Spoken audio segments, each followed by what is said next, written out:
no habrá nueva concesión para ese canal golpista de televisión. Una poderosa fuerza comunicacional alternativa que anule la capacidad de los medios de comunicación, que los enfrente. Para así ellos tener la información solamente, y recuerda que quien tiene la información tiene el poder. Es una carrera por la libertad y mucho más que eso, por supervivencia. Imagínense ustedes ese monstruo que podría salir en libertad luchando contra 4 periodistas que destaparon esa gran olla de corrupción. De narcotráfico y terrorismo, catalogados como patrocinadores de estas dos actividades criminales. Donde las agresiones a periodistas y medios son precisamente una política de Estado. Limitaciones propias que una dictadura o un régimen autoritario para el libre ejercicio de la profesión. De ahora esto que pues sencillamente es nuestra nueva pantalla, nuestra nueva radio, nuestro nuevo canal de televisión.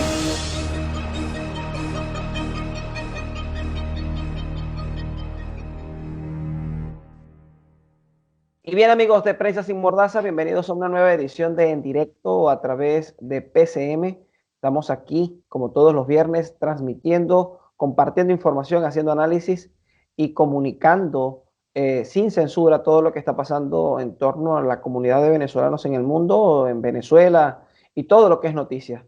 En esta oportunidad tenemos con nosotros a el periodista y escritor venezolano David Placer, quien pues es conocido por haber escrito el libro Los Brujos de Chávez, un libro que en su momento dio mucho de qué hablar, un libro que desenmascara la brujería y todo el tema de brujería y santería que Hugo Chávez practicó en el Palacio Miraflores a lo largo de Venezuela y que ha traído consecuencias lamentables para Venezuela, y que además ahora también ha escrito el libro El Dictador y sus Demonios. Ese no lo he leído, honestamente, David. Aquí me agarra, me coge fuera de base. ¿Cómo estás? ¿Cómo te va?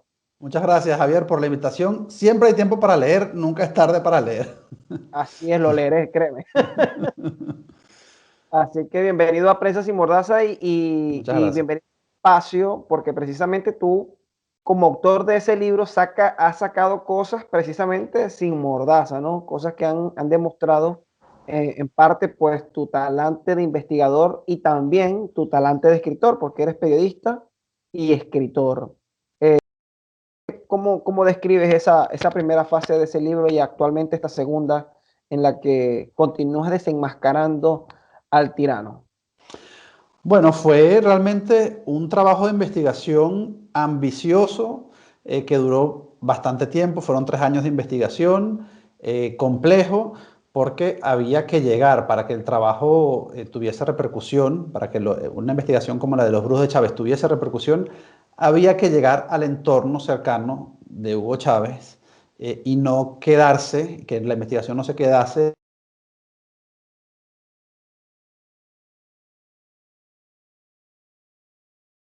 de la administración pública. Había que llegar a ese entorno íntimo, a sus amantes, a sus ministros, a la gente que hizo con él el golpe de Estado, en definitiva, a las personas que conocieron a Hugo Chávez antes de la presidencia, que creo yo que son las personas que conocieron al verdadero Hugo Chávez antes de ese monstruo en el que se convierten muchos políticos cuando acceden al poder, y mucho más cuando se es militar, y mucho más cuando se tiene el poder absoluto sin ningún tipo de control, como lo tuvo Hugo Chávez.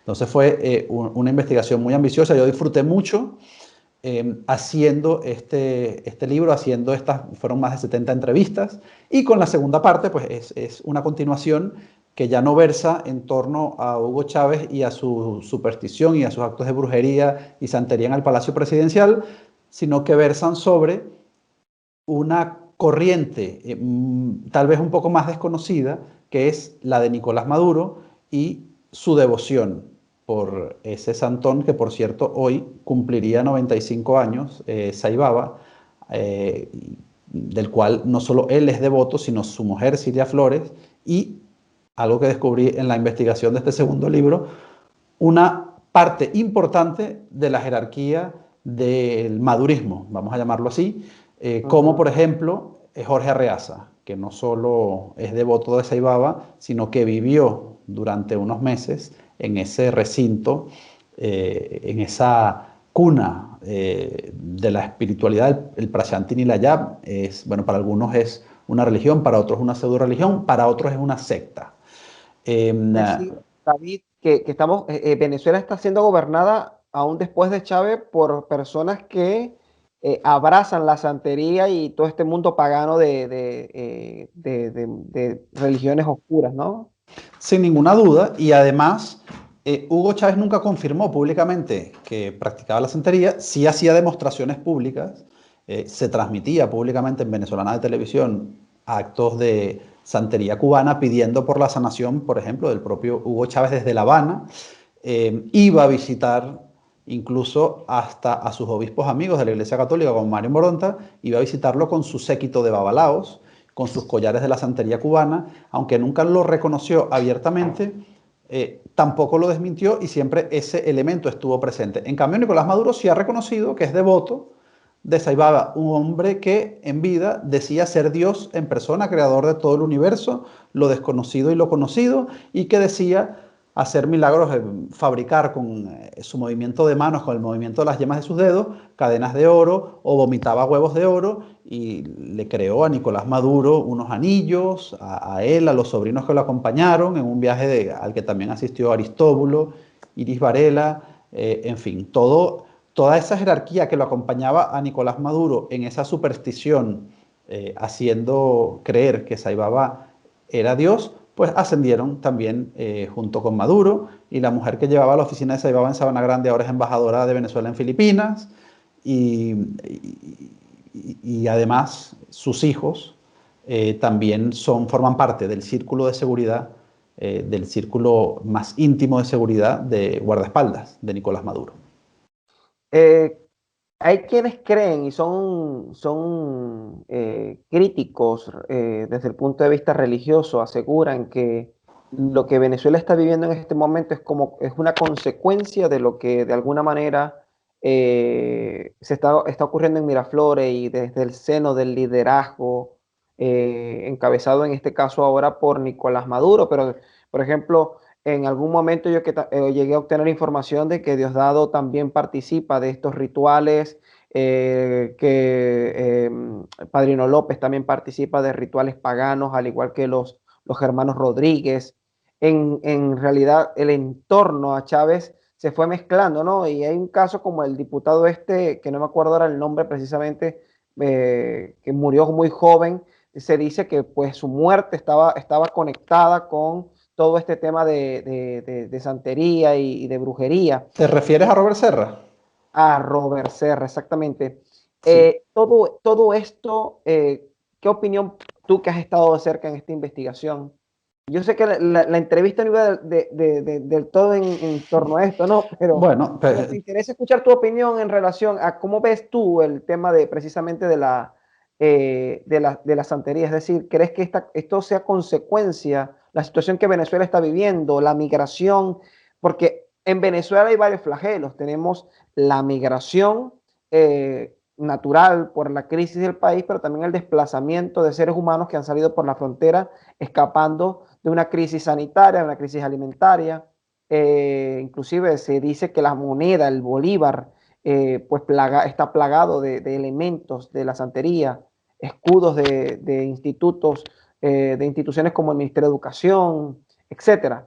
¿Qué opinión merece? ¿Crees tú que Venezuela está sufriendo las consecuencias de este culto extraño dentro de sus instituciones y sus gobernantes?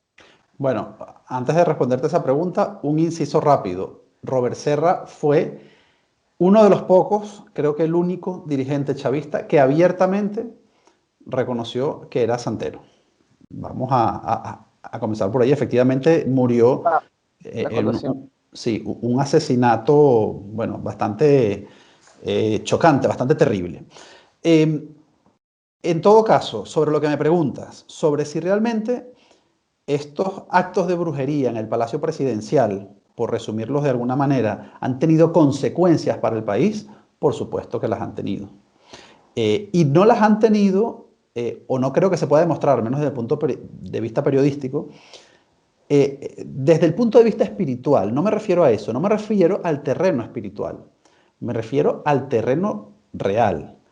Cuando en Miraflores hay una partida destinada a gastos de brujería que se tiene que disfrazar como gastos de material de oficina, pues bueno, esa es una consecuencia clara, real. Ya no estamos hablando de cosas supersticiosas, de cosas espirituales. Estamos hablando de una consecuencia real para el país. Cuando un chavista, viendo que su jefe, que su jerarca directo, era, además de chavista, abiertamente santero, pues él interpretaba que siendo chavista y siendo santero iba a tener posibilidades de ascender mucho más rápido. Esto sucedió en los ministerios, en las empresas públicas, en las gobernaciones, especialmente en las Fuerzas Armadas y en las policías. Entonces, toda esta ola de superstición, de actos de brujería realizados en monumentos nacionales, realizados en el Palacio Presidencial, por supuesto que han tenido consecuencias directas para el país. Y otra de las consecuencias directas que hemos visto es el saqueo de cadáveres que sufren la gran parte de los cementerios del país, en las que se venden huesos humanos según la osamenta que se robe, pues tiene un precio, en las que se han profanado la tumba de 3 expresidentes de la República, Joaquín Crespo y su mujer Misia Jacinta, su osamenta completamente desaparecida. También ha habido un intento de saqueo de los huesos, no sé si parcialmente o lograron robarlos totalmente, de Rómulo Gallegos, expresidente también, ícono también de la literatura venezolana, y de Isaías Medina Angarita, también símbolo de la democracia, de la naciente e interrumpida democracia venezolana a mediados del siglo pasado.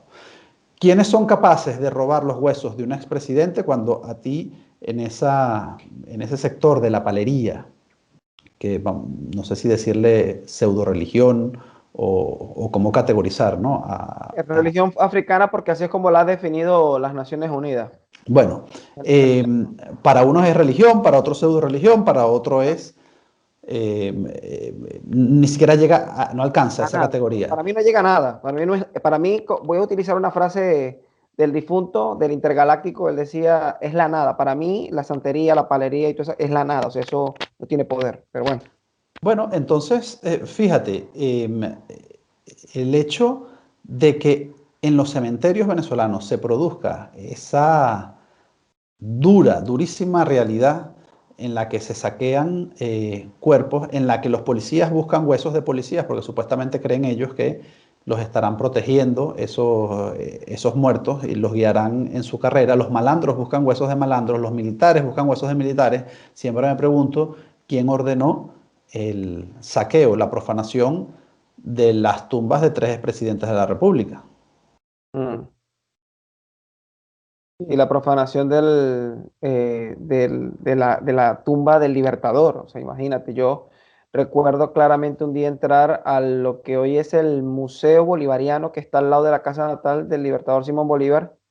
Y yo realmente en ese momento, te digo, salí espantado porque me di cuenta de una realidad muy dura. También visité en alguna ocasión la Catedral de Caracas y una persona...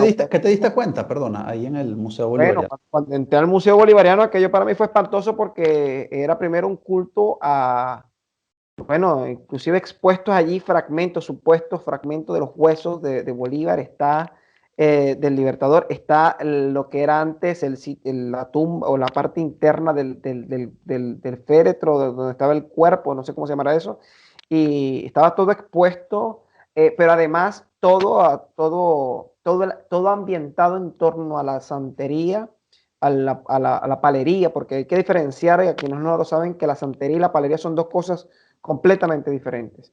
Y la palería trabaja con muertos, y pues esto había al lado otra habitación donde pues lo que se enseñaba allí era el culto a los cultos africanos, estos de brujería, hechicería y todas estas cuestiones de santería. Pero después fui también a la catedral. No voy a decir el nombre de la persona que me lo dijo porque está en Venezuela, de hecho, pero fui a la catedral y una persona me comentó cómo el gobierno había ido en ese momento a sacar los huesos de la Negra Matea, que por cierto ahora están en el Panteón Nacional, pero como allí dentro de la propia catedral hicieron rituales con chamanes y babalaos cubanos que trajeron desde La Habana.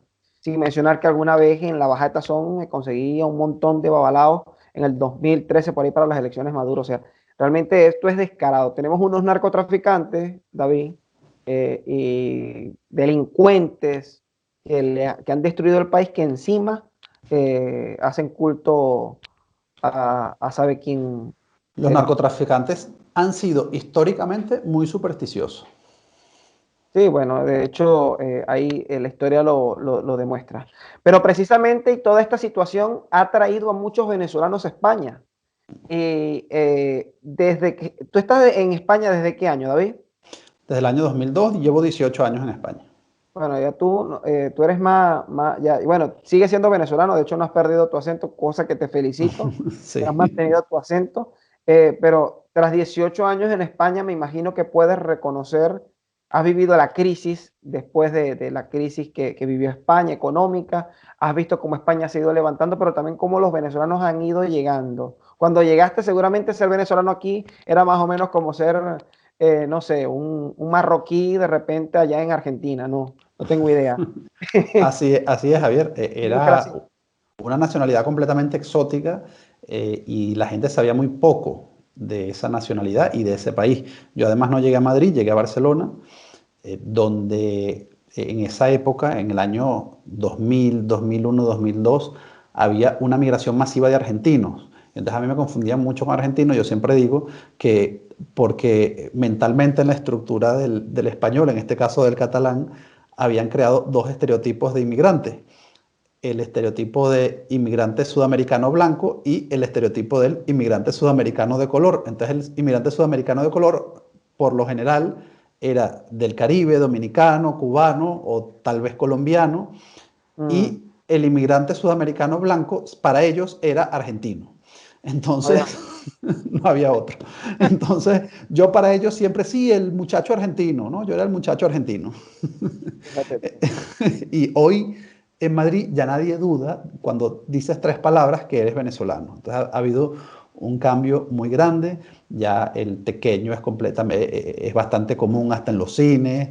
Y incluso el otro día en una cafetería un portugués ya me dijo, sí, claro, le dije tres cosas, y ya me dijo, claro, tú eres venezolano. Yo le dije, ¿tú has estado en Venezuela? No, en mi vida, pero claro, que solo vienen venezolanos, ¿no? Nuestra realidad terrible que hemos vivido allí, bueno, ha desencadenado, por supuesto, en una migración masiva, pero sobre todo una migración masiva de venezolanos en Madrid. Entonces, bueno, se ve que hay barrios completamente tomados en el metro, en el autobús, claro, una realidad completamente distinta a la que viví yo cuando llegué a principios de la década pasada. Sí, y precisamente te has convertido también de alguna manera a través de los medios sociales y por supuesto creo que apalancándote un poco en el hecho de ser conocido por haber escrito este famoso libro Los Brujos de Chávez, en una persona que ahora denuncia también y comparte información de toda la comunidad venezolana. ¿Crees que aún, porque particularmente yo que casualmente también estoy en España, solamente que estoy en la Comunidad Valenciana, donde por cierto se habla el valenciano muy parecido al catalán, aunque aquí hacen gran diferencia sobre ambos idiomas, ¿no? Cataluña considera que es catalán lo que se habla, pero el punto acá es que pues la migración venezolana ha sido en este momento, si no me equivoco, será una de las más grandes o si no, la más grande que tenemos. Los números son altísimos, se estima que sigan llegando venezolanos. La posibilidad inclusive de legalizarse a niveles no presentados en el momento en que estabas tú. No era posible legalizarse como lo es ahora. La residencia por razones humanitarias, que se puso en marcha recientemente, bueno, la llegada de tantos venezolanos pidiendo programas de acogida, también ha conllevado a que los venezolanos ocupen puestos de trabajo, pero también a que emprendan, pero también a que los venezolanos cometan acciones que pues indudablemente se escuchan por allí, ¿no? Son pocos los comentarios. Realmente debo decir que lo que escucho de otras nacionalidades y muchas veces el español nos recibe muy bien, a pesar de que ya somos una comunidad bastante grande. Yo que fui migrante en Latinoamérica, debo decirte también que percibo que son dos tipos de migrantes completamente diferentes. El venezolano que migra hacia América Latina, de repente con unas condiciones sociales de vida en Venezuela distintas a las del venezolano que vive aquí en España o en Europa. Pero ¿cómo percibes tú actualmente el flagelo de la migración? Yo percibo particularmente, por ejemplo, que va a cambiar en parte a España porque la comunidad es cada vez mayor. Se dice que rondamos el 500.000 de venezolanos en España. Sí, esas son cifras oficiales, es decir, tenemos 200.000 personas, 200.000 inmigrantes de nacionalidad venezolana y 200.000 inmigrantes de nacionalidad española nacidos en Venezuela. Entonces, esta es una cifra muy curiosa que no la tiene, es una característica que no la tiene ninguna otra nacionalidad. La mitad de los venezolanos que viven en España tienen nacionalidad española. Y es un fenómeno también muy importante en tanto y cuanto no ha habido ninguna nacionalidad en España que haya crecido tanto en tan pocos años como la venezolana. Aquí ha habido una migración histórica, principalmente de Marruecos. Cuando yo llegué hace 18 años, había 3 nacionalidades que se disputaban el primer lugar en cuanto a comunidades de inmigrantes en España: marroquíes, rumanos y ecuatorianos, 400.000 cada uno. Hoy los marroquíes en España ya casi llegan a los 800.000, han duplicado esa cifra en 18 años. Es decir, desde el 2002. Desde el 2002 se han multiplicado, ¿no? Han crecido el 100% en 18 años. La población rumana más o menos se ha mantenido, ha crecido un poco, creo que son 600.000, y la población ecuatoriana ha descendido. Ha habido una migración, un movimiento de regreso, sobre todo después de la crisis del 2008, importante, de ecuatorianos que regresaron porque se vieron en España sin trabajo, sin casa, en una situación muy complicada. Hubo programas de incentivos para regresar a Ecuador y muchos de ellos se acogieron. Ahora nosotros, en apenas 2 años, nos hemos convertido en la tercera nacionalidad de mayor peso en España, después de los marroquíes y de los rumanos. Somos la principal nacionalidad latinoamericana en España. Estamos muy presentes en las grandes ciudades, pero ya hay venezolanos recogiendo la aceituna, recogiendo la naranja, en todas las realidades posibles. Estamos no solo en la realidad urbana, sino también en los campos. Estamos en las ciudades pequeñas, en las ciudades grandes. Hay venezolanos que me escriben desde Murcia, desde Elche, desde Segovia, Galicia. Es decir, no solo la realidad es Madrid, es una presión creciente. El gobierno español está soportando una carga muy elevada de venezolanos que solicitan la protección, el asilo político o la protección internacional. Se les deniega, como tú muy bien has dicho, un cambio legal que se produjo en el 2018, y esto facilita y probablemente sea un efecto llamada para venezolanos, ya no tanto que viven en Venezuela, porque venir desde Venezuela hacia España requiere, bueno, si no estuviésemos en coronavirus, por supuesto que ya nadie puede viajar, pero requeriría un esfuerzo económico importante.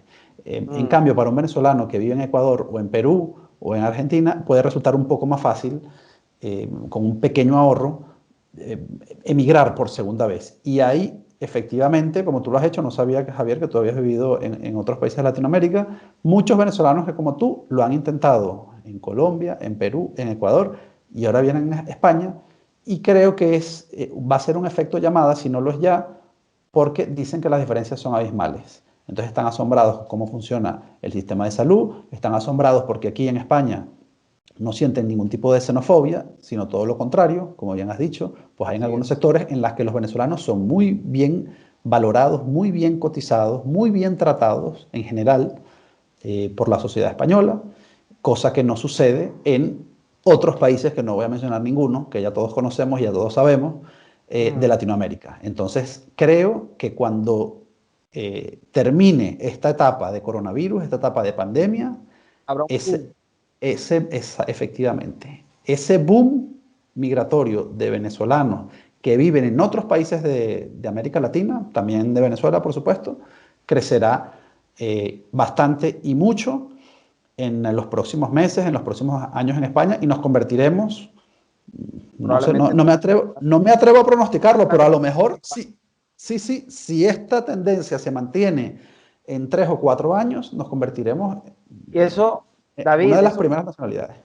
Eso me lleva a mí a una pregunta obligatoria, y es, creo que de alguna manera te la versionaré o te la había versionado, es esto traería problemas sociales. Lo digo porque, bueno, viví en Ecuador, donde cuando llegué a Ecuador en su momento, el venezolano era bien recibido, bueno, querido, aceptado. Obviamente, quienes en algún momento habían ido a Ecuador de visita durante la época del Cadivi, los venezolanos eran recordados con gente con dinero, básicamente. Y pasado un tiempo, pues, habían hasta venezolanos pidiendo en las calles, ¿no? Era un problema, debo decir que fue un problema muy fuerte a nivel local en Ecuador, además que es un país muy pequeño y con una crisis económica también existente. Eso es un tema, eso sería otro análisis y otro debate, pero a lo que quiero llegar es, ¿crees que los venezolanos podrían entrar a convertirse de alguna manera en un problema social en el futuro? Porque de hecho los rumanos de aquí y también las personas que vienen de Marruecos, siendo muy honestos y sin censura decirlo, sí han percibido de alguna manera parte del rechazo, porque también, como han venido buenos migrantes, también han venido personas que han hecho daño, y lo que ha dañado la imagen de algunas nacionalidades en este país ha sido precisamente las malas acciones.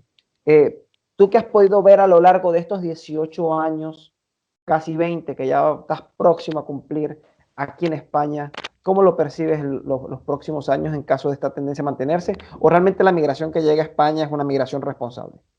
Bueno, va a depender de cómo va a ser esta, ya no sé qué número ponerle, esta cuarta, esta quinta, esta séptima oleada migratoria de venezolanos a España. Todo dependerá de cómo sea ese componente. Hasta ahora, lo que han venido mayoritariamente han sido venezolanos trabajadores.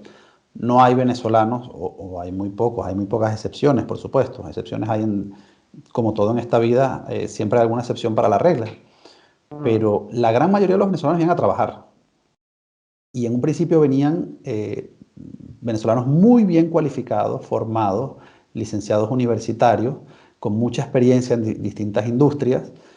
Y hoy día está llegando un segmento de población un poco distinto. Es decir, son trabajadores sin tanta cualificación como la primera oleada, pero siguen siendo, en mi opinión, muy bien valorados. Trabajadores que pasan frío, trabajos para horas, más de 12 horas de trabajo, 16 horas, trabajando como repartidores de comida, en su mayoría, en caso de los jóvenes venezolanos, de todas partes del país, ya no solo de Caracas, que era lo que veíamos en un principio, ya vemos venezolanos de cualquier rincón del país, del territorio, y creo que hasta ahora siguen siendo muy bien valorados porque son jóvenes que han venido a trabajar duro para forjarse un mejor futuro. Esto, por supuesto, siempre viene acompañado de otros compatriotas que no obran tan bien y que siempre, bueno, van a seguir con esas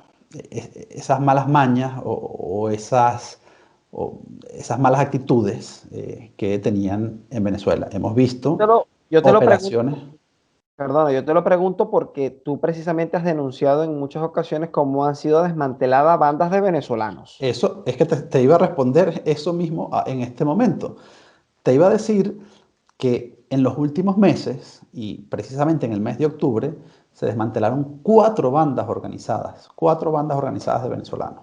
Eso es algo que nunca habíamos visto en España. Entonces, una banda dedicada al robo de cajeros automáticos, con una tecnología pues bastante sofisticada, especializada. Otra banda, 2 bandas dedicadas a la trata de blancas, es decir, a captar mujeres en Venezuela y forzarlas a prostituirse en España. Y también bandas, la última que ha caído, pues una banda que desmantelaba, desvalijaba, ¿no? Saqueaba las cuentas bancarias de la gente cuando la gente iba a reparar sus teléfonos móviles en una tienda donde trabajaba un venezolano, y en vez de reparar el móvil, que también lo hacía, pero su función principal era introducirse en sus cuentas y vaciarle las cuentas bancarias a estos clientes. Entonces, en esa operación fueron 19 venezolanos detenidos.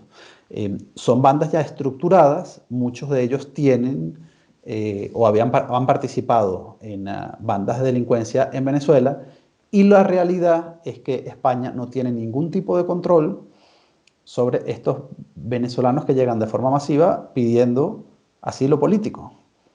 en este país. Y aunque ya sabemos que aunque no tengan antecedentes penales, pues pueden tener antecedentes policiales, pueden estar siendo perseguidos por la policía en Venezuela y como es la justicia allí, probablemente nunca tengan una sentencia en contra. O pueden ser conocidos delincuentes que nunca han tenido, porque ya sabemos que muchas veces con sobornos o con este tipo de prácticas, pues pueden mantener una vida delincuencial amplia y profusa y tener su expediente y sus documentos limpios. Entonces, aquí el gobierno español sí tiene un problema porque no tiene ese filtro de entrada. Y puede ocurrir lo que ocurrió en Miami en el año famoso Mariel, cuando Fidel Castro decide abrir las cárceles para que todos los delincuentes se vayan a Miami. Pues bueno, eso de alguna forma también puede suceder, porque para mi segundo libro yo entrevisté a pranes. Me decían que querían irse del país. Cuando salieran en libertad, iban a irse, me decían, a Colombia, a Perú y a Ecuador. Probablemente esta gente termine llegando en algún momento también a España. Y hay una facilidad tremenda para obtener la residencia legalmente, con lo cual no descartaría que si esta lamentable tendencia se consolida, podamos llegar entonces a ver una mayor xenofobia, un mayor rechazo a la población venezolana, cosa que hasta ahora, hasta este momento, insisto, no ha sucedido. Pero estamos en un escenario en el que no descartamos que pueda suceder eso, de que esta situación pueda cambiar. Y eso sin mencionar que aparte de estas bandas, por ejemplo, el flagelo que se armó en estos días, o como dicen aquí en España, el follón que se formó por el tema de los carnets de conducir y la convalidación de licencias de conducir venezolana con el carnet de conducir español, que bueno, ha traído cola innumerables casos de venezolanos que tramitaron de forma ilegal el carnet de conducir o la licencia, como le llamamos en Venezuela, la convalidaron en España y les ha traído problemas. Eso también, por supuesto, ha levantado sospechas por parte de la policía. Aparte de esto, bueno, yo espero de verdad que en ningún momento, o por lo menos que la situación no nos lleve al punto de que nos coloquen una visa como se la pusieron a los ecuatorianos, que fue una de las razones por las cuales la migración ecuatoriana también paró de alguna manera, porque les impusieron una visa que impidió que pudieran continuar entrando sin una visa, que obviamente se convierte en una limitante, limita un poco el ingreso, porque si no, créeme que en Estados Unidos hubiesen más venezolanos de los que hoy por hoy hay, ¿no? Si hubiese más visas disponibles, o mejor dicho, si la visa no estuviese disponible. En líneas generales, perdona que te interrumpa, Biden prometió un TPS, así que eso, si finalmente accede al poder, pues bueno, sí, eso sí podría ser un efecto llamada, sin duda. Sí, y bueno, fíjate que Biden, de hecho, de Biden tuvimos aquí a la demócrata Michelle McNatt hablando, y ella también habló sobre el tema de los GPS, pero después, la semana siguiente, tuve aquí conmigo a Mabel Petit, la periodista de investigación Mabel Petit, y ella nos dice que el TPS no es aplicable para los venezolanos por el tema humanitario, porque esto aplica de acuerdo a la ley norteamericana en temas de guerra. El punto, yo creo que la llamada a los venezolanos es a que hagan las cosas bien aquí en España y en donde se encuentren en Europa, para que las puertas a los venezolanos continúen abiertas, ¿no? Bueno, eso está hasta de más decirlo. A mí casi que me da risa cuando un seguidor, cuando publicaba estas noticias de las operaciones policiales, me decía que por qué yo no hacía llamados a los venezolanos a que se comporten bien. Bueno, me parece que es algo... No, porque me parece que es algo tan obvio que me parece hasta casi absurdo hacerlo, ¿no? Es decir, decir a la gente que, bueno, que no tiene que cometer delitos, que no tiene que robar, que no tiene que asesinar, que no tiene que agredir violentamente. Me parece una obviedad tal que creo que ya no tiene ni siquiera cabida. Es evidente que eso es lo que nosotros deseamos, que una vez que el venezolano llegue aquí, arme definitivamente una nueva vida, y todos esos malos hábitos, que ya no hablamos de temas de delincuencia, esos pequeños malos hábitos que tenemos de cruzar en rojo un semáforo, que yo veo también muchos de nuestros compatriotas haciendo esto, pues lo vayamos corrigiendo y nos vayamos adaptando para bien con las costumbres que necesitamos nosotros asumir a nuestro comportamiento colectivo, porque cuando regresemos a Venezuela, si es que eso se produce algún día, que espero que sí, pues entonces podamos reconstruir el país con lo bueno que hemos aprendido aquí. David, tú, a pesar de tener 18 años en España, y no te pregunté el motivo por el cual te viniste y lo podríamos dejar para una futura entrevista, a pesar de tener 18 años en España y de ya en parte estar arraigado a este país, yo entiendo que después de 18 años en un país te sientas un poco, una parte de tu corazón esté ya arraigada allí. ¿Aún sueñas con volver a Venezuela? Sí, claro, yo quisiera volver a Venezuela. Ya no sé, de verdad, ya no sé si decirte definitivamente, pero quisiera tener la oportunidad de regresar a Venezuela a trabajar o a pasar temporadas largas o a pasar unas vacaciones largas o a pasar mi jubilación, quién sabe, uno no sabe las vueltas que va a dar la vida, y tener la posibilidad de hacerlo, porque es que ahora no tenemos la posibilidad de hacerlo, ¿no? Algunas personas que hemos sido señaladas, pues no tenemos esa posibilidad, o si lo hacemos, pues sabemos que corremos un grave riesgo yendo a nuestro país. Entonces yo quisiera tener esa posibilidad y quisiera poder ir a mi país cuando yo quiera. Esto es algo que hoy no puedo hacer, pero realmente espero, deseo que podamos, y que podamos todos hacerlo próximamente. Yo también espero que en algún momento lo podamos hacer y que podamos volver a Venezuela, sobre todo aquellos que de alguna manera tienen tantas cosas todavía en Venezuela. Yo, por ejemplo, a mí me ha sorprendido ver en distintos países donde he tenido la oportunidad de estar en los últimos años, ver personas de 50, 60 años trabajando, que el trabajo, sea cual sea, es digno, ¿no? Y es honroso, pero nunca se me olvida haber llegado a un hotel y que el botones que me recibía en ese hotel era un venezolano, un señor de unos 60 y tantos años, y me acuerdo que le pregunto, ¿y por qué estás acá? Me dice, por lo que todos, por el mismo motivo que probablemente tú estás fuera de Venezuela. Cuando escuché su currículo de lo que hacía en Venezuela y lo que le tocaba hacer, en ese momento yo sentí pena de él, en parte porque es un hombre al que le está tocando volver a empezar después que había hecho una vida y había hecho todo en Venezuela. De repente, a los que estamos jóvenes, pues estamos allí sobre la marea, ¿no? Pero a los que ya van de embajada, yo realmente por esas personas desearía que esto se solucione pronto, honestamente.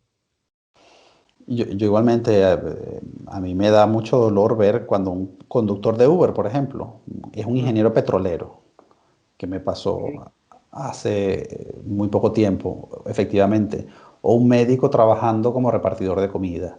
Esas situaciones no las queremos ver, por supuesto. Detrás de cada médico que reparte comida, hay muchísimos años que invirtió el Estado venezolano en la formación de ese profesional que hoy está subpagado, ejerciendo y pasando mucho trabajo en otro país. Desearíamos que pudiésemos volver, y lo más importante es que pudiésemos volver con una mentalidad distinta, como ciudadanos más sólidos en nuestros valores democráticos, y que eso que aprendimos en estos países del mal llamado primer mundo, podamos aplicarlo también a nuestro país, desde esas pequeñas cosas, desde respetar el paso de un peatón en la calle, el respeto al otro, la honestidad en el manejo de nuestras finanzas, de nuestras cuentas con el Estado, y nuestra honestidad con el prójimo. Esos son valores que yo creo que podemos aprender todos como colectivo e intentar aplicarlos cuando regresemos a Venezuela para la refundación del país, que esperemos que sea pronto. Amén, Dios quiera que así sea, y gracias por haber estado con nosotros en esta ocasión, David. Espero tenerte nuevamente. Ha sido una entrevista sumamente, debo decirlo, placentera. He disfrutado mucho conversar contigo, entender que de alguna manera la centería es la responsable, más allá de un liderazgo político y todo, pero desde el punto de vista inclusive espiritual, puntos que por cierto poco se abordan, responsable de lo que muchos venezolanos están viviendo dentro y fuera de Venezuela. Digo mucho porque hay un pequeño puñado que está disfrutando de los placeres y de los manjares de Miraflores, ¿no? Aquella cuerda de corruptos que tenemos allí adentro del Palacio Miraflores, en Palacio Blanco, viviendo como reyes, ajenos a una realidad de un pueblo que está en la búsqueda de gas, que muere por falta de medicamentos, que lamentablemente pierde la vida en una cola por un litro de gasolina. Realmente esto es lamentable de un país tan rico, pero al mismo tiempo tan pobre. David, ¿cómo te consiguen en las redes sociales? Si te quieren buscar, si te quieren ver en Instagram, que por cierto recomiendo el Instagram de David. Bueno, Javier, en Instagram es muy fácil, David Placer. En YouTube es muy fácil, David Placer. Y en Twitter es lo más difícil, porque es de placer. Placer, en Twitter. Pues ha sido un placer, David, tenerte en Prensas Sin Mordaza. Y recuerde a usted, amigo, que nos sigue y que nos visita a través de nuestras redes sociales Prensas Sin Mordaza, PCM Noticias. Visitar también nuestra página web prensasinmordaza.com, donde estamos constantemente subiendo resumen informativo, noticias, artículos, investigación, análisis, todo lo que es noticia. Gracias, David, por haber estado con nosotros, y a usted, amigo, gracias por habernos acompañado. Nos vemos en una próxima edición. No habrá nueva concesión para ese canal golpista de televisión. Una poderosa fuerza comunicacional alternativa que anule la capacidad de los medios de comunicación, que los enfrente. Para así ellos tener la información solamente, y recuerda que quien tiene la información tiene el poder. Es una carrera por la libertad y mucho más que eso, por supervivencia. Imagínense ustedes ese monstruo que podría salir en libertad luchando contra 4 periodistas que destaparon esa gran olla de corrupción, de narcotráfico y terrorismo, catalogados como patrocinadores de estas dos actividades criminales. Donde las agresiones a periodistas y medios son precisamente una política de Estado impulsada. Limitaciones propias que una dictadura o un régimen autoritario para el libre ejercicio de la profesión. De ahora esto que pues sencillamente es nuestra nueva pantalla, nuestra nueva radio, nuestro nuevo canal de televisión.